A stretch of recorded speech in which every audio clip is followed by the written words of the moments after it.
बड़ी खबर, रांची में पारा शिक्षकों के साथ नई कमेटी की बैठक हो रही है। सचिवालय में मंत्री नीरा यादव के चैम्बर में ये बैठक चल रही है। पारा शिक्षकों की मांगों पर विचार विमर्श चल रहा है और वहीं पारा शिक्षकों से काम पर लौटने की अपील की गई है। आपको बता दें कि सीएम ने एक कमेटी का गठन किया है जो पारा शिक्षकों की मांगों पर विचार करेगी, उनसे बात करेगी।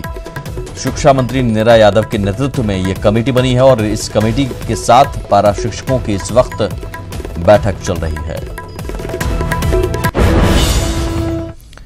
क्रिकेटर महेंद्र सिंह धोनी तमाड़ स्थित देवड़ी मंदिर में भजन कीर्तन और माता की आरती में शामिल हुए। पुजारियों के साथ वो भजन कीर्तन की धुन पर झूमते नजर आए। इस दौरान मंदिर परिसर में उनके प्रशंसकों की भीड़ उमड़ गई और लोगों में उनसे हाथ मिलाने और सेल्फी लेने की होड़ मच गई। धोनी ने भी किसी को निराश नहीं किया। धोनी खुद रांची से ड्राइव करते हुए चमचमाती मर्सिडीज से मंदिर पहुंचे। इस दौरान उनके साथ एक स्कॉट गाड़ी चल रही थी। धोनी के मंदिर पहुंचने की खबर की स्थानीय प्रशासन को भनक तक नहीं लगी। काफी देर के बाद तमाड़ थाना की पीसीआर वैन के अधिकारी और जवानों ने मंदिर परिसर की सुरक्षा व्यवस्था को संभाला।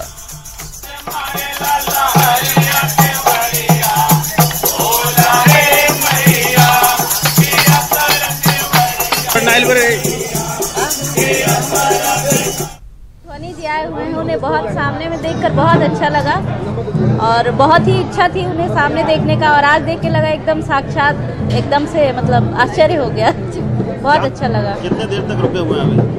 वो लगभग 20 मिनट से आधा घंटा। क्या क्या कर रहे हैं वो अंदर पूजा किए, आरती किए, हमारे साथ बैठ करके यहाँ पे आरती किए, हमें बहुत ही अच्छा लगा।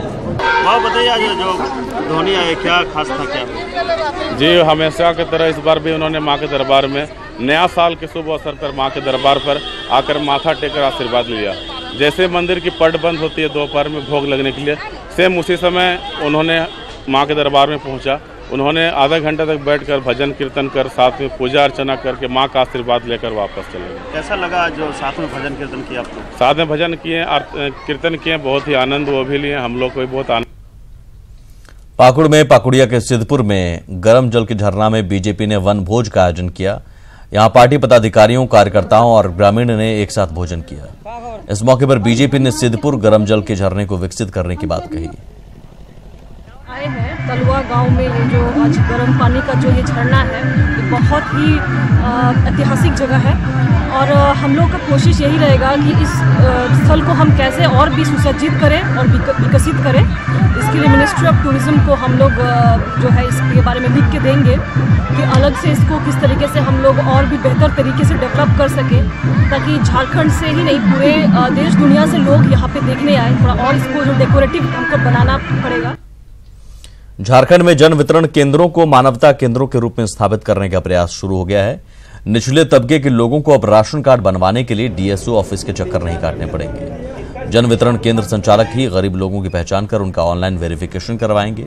डीएसओ ऑफिस इसके लिए निर्देश जारी किया जा चुका है। रांची डीएसओ ने बताया कि इस व्यवस्था से सुदूर इलाकों में रहने वाले गरीब परिवार लाभान्वित होंगे, लोगों को सहूलियत होगी।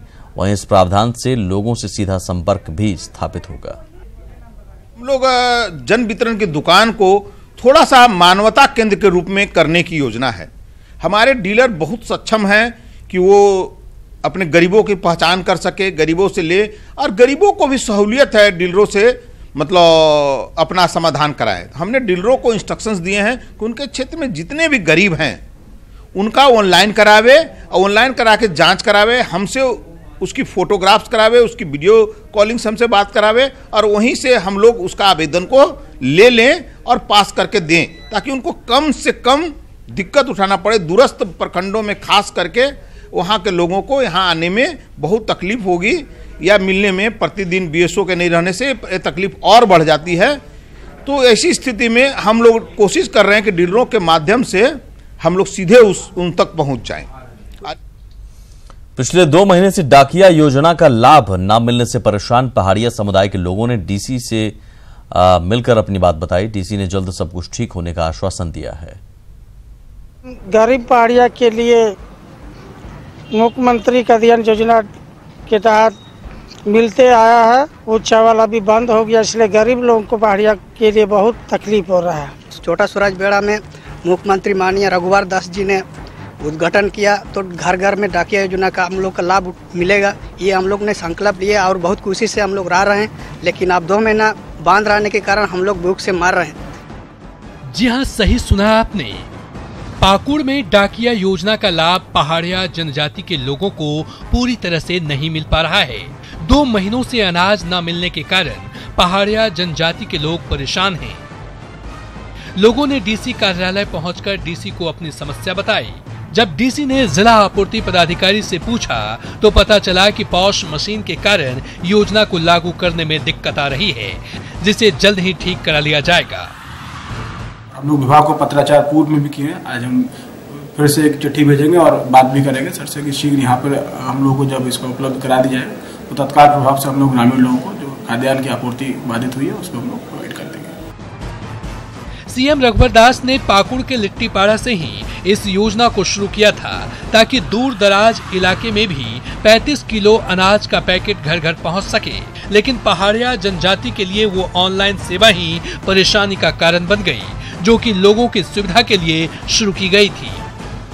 वैसे डीसी ने जल्द से जल्द समस्या के समाधान का आश्वासन दिया है। देखते हैं कब तक आश्वासन को अमलीजामा पहनाया जाता है। न्यूज 18 के लिए पाकुड़ से कुंदन की रिपोर्ट।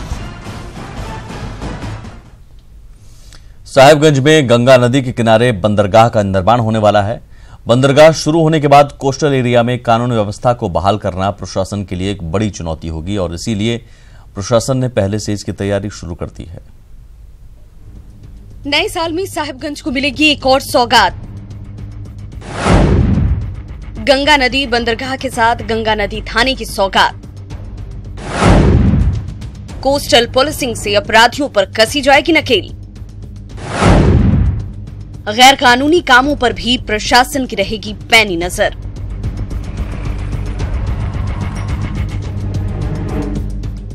नए साल में साहिबगंज को गंगा नदी पर बंदरगाह के साथ गंगा नदी थाने की सौगात मिलने जा रही है। प्रशासन के भेजे प्रस्ताव पर राज्य सरकार ने साहिबगंज एसपी को केरल भेजा था, जहां उन्होंने नदी के थानों के साथ कोस्टल पुलिसिंग का जायजा लिया और विस्तृत रिपोर्ट सरकार को सौंप दी। साहिबगंज जिला का नॉर्थर्न बॉर्डर गंगा होने के कारण बहुत सारे क्राइम का सोर्स गंगा होता है। उसी को लेकर के जिला पुलिस के द्वारा एक प्रपोजल हेडक्वार्टर को भेजा है नदी थाना के लिए, और इसमें हेडक्वार्टर के द्वारा हमको केरला भी भेज करके कोस्टल पुलिसिंग के बारे में जानकारी लिया गया है। और गंगा थाना मेरे हिसाब से प्रपोजल हमारा पूरा तैयार है और जैसे ही सरकार इसको सैंक्शन करेंगे हमारा थाना खुल जाएगा। गंगा के रास्ते कई आपराधिक गतिविधियां नावों के सहारे होती हैं और अपराधी अपराधों को अंजाम देकर गंगा पार दियारा इलाके में फरार हो जाते हैं। इसके अलावा बिहार और पश्चिम बंगाल का सीमावर्ती इलाका होने की वजह से पुलिस भी ऐसे मामलों में लाचार नजर आती है। गंगा के रास्ते बांग्लादेशी घुसपैठिए भी आसानी से भारतीय क्षेत्र में प्रवेश कर जाते हैं और आसानी से निकल जाते हैं। ऐसे में सीमाई इलाकों की नाकेबंदी के साथ गंगा की निगरानी के लिए गंगा नदी थाने का होना जरूरी हो जाता है। साहिबगंज का जो रिवर से लगने वाला एरिया है वहाँ पर विधि व्यवस्था कैसे और बेहतर हो सके, तो एक प्रस्ताव जिला स्तर से राज्य सरकार को रिवर थाना सेटअप करने का दिया गया है, जिसकी सैंक्शन की कार्यवाही राज्य स्तर से की जा रही है और वहां से आगे का निर्देश प्राप्त होने के बाद फिर उसके कार्यान्वयन की कार्यवाही की जाएगी। बंदरगाह बनने के साथ साहिबगंज में गतिविधियां बढ़ेंगी और इन सब पर निगरानी और कानून व्यवस्था को बनाए रखने के लिए गंगा थाना की जरूरत है। राज्य सरकार के पास प्रस्ताव पहुंच चुका है और अब बस इंतजार उसकी स्वीकृति का। न्यूज 18 के लिए साहिबगंज से निशांत की रिपोर्ट।